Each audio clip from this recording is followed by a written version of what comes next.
Disiplin ilmu kan nggak bisa berdiri sendiri kan. Benar, Iya. benar. Betul dia bilang bahwasanya kalau daun hijau itu dia punya klorofil. Oke. Ya, betul. Sampai titik itu betul. Betul gitu.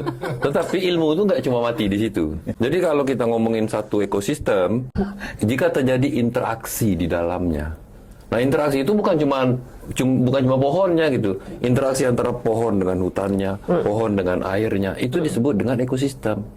Kalau dia tidak ada interaksi gitu, maka dia sebenarnya tidak bisa. Ada nggak orang bilang ekosistem sawit? Kan nggak ada. Yang ada tuh kebun sawit. Kebun sawit. Nggak pernah orang bilang, oh ini ekosistem sawit. Nggak pernah ada. Kecuali ular kobra dihitung. Karena hidup Ular piton. Iya ada. Jadi karena dia begini kan. Jadi misalnya kenapa saya bilang tidak terjadi ekosistem? Sawit ini kan tanaman introdusir. Dia kan dari Afrika tuh, dibawa ke Indonesia, dibudidaya lewat rekayasa genetika, terus dia butuh nutrisi tinggi. Berbeda dia dengan tanaman yang memang ada di situ gitu. Nah, dia butuh pupuk tuh. Jadi kalau misalnya kita ada di bawah sawit, kenapa kita panas? Karena amonianya gede sekali. Gitu.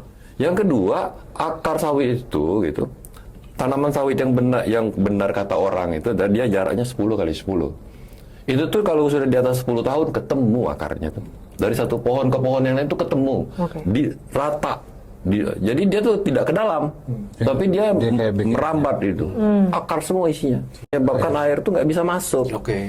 Jadi semua air tuh dia air permukaan. Air ini kan ada air permukaan, air tanah dangkal, air tanah dalam, air purba namanya kayak gitu. Jadi ya nggak mungkin dia masuk sampai ke air tanah dangkal pun dia nggak mungkin. Dia di permukaan aja tempatnya. Belum lagi pukulan. Jadi Prabowo-nya nggak salah kan, karena Prabowo kan belajar nembak, ya kan? Militer ya? Iya kan, dia militer gitu. Tapi pembisiknya ini yang nggak benar gitu kan tuh. Jadi ada informasi yang memang tidak disampaikan ke dia. Betul, Bapak bilang aja nih soal sawit. Terlepas mungkin Pak Prabowo juga punya kebun sawit. punya. Ada, keluarganya ya. Keluarganya ya. Jadi lingkarannya juga punya Dari kebun 13 sawit. perusahaan yang dia punya ada. Lingkarannya juga punya tambang. Iya. Ya kan, lingkarannya juga punya kapal penyeberangan. Jadi betul. Perusahaan pengamanan. Perusahaan pengamanan Sumatera itu dia punya karakteristik sendiri. Sepertinya gagah betul Pulau Sumatera itu. Tapi Pulau Sumatera itu dengan topografi yang seperti sudah aku sampaikan, sebenarnya dia rapuh. Gitu loh. Jadi kalau dia terganggu, maka gampang sekali. Kayak mana nggak gampang wong kelerengannya kayak begini. Dan bukan kurang pengawasan, nggak diawasin. KPHP ada, ya kan, KPHL ada. Kan dibikin sama negara itu kan, dibayar sama negara itu. Dinas Kehutanan, Dinas Lingkungan Hidup ada semua di situ.